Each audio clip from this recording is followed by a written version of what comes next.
वा सप्तधातु न वा पञ्चकोश न वा पाणिपादं न चोपस्थपाणिः चिदानन्दरूप शिवोऽहं शिवोऽहम्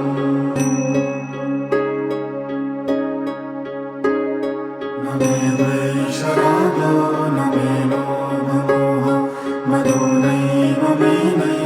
मात्सर्यभाव न धर्मो न चार्थो न कामो न मोक्ष चिदानन्दरूप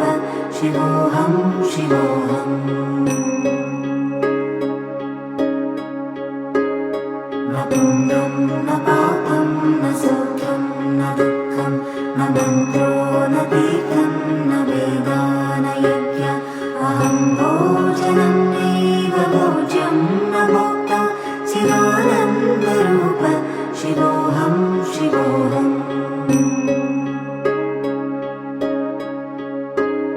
न मृत्युर्न शङ्का न मे जातिभेद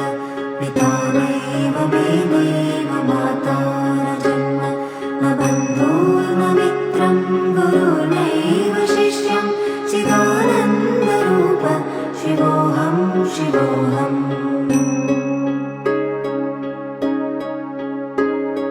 अहं निर्विकल्पो निराकाररूपो विभुत्वाच्च सर्वत्र सर्वेन्द्रियाणां न चासङ्गतः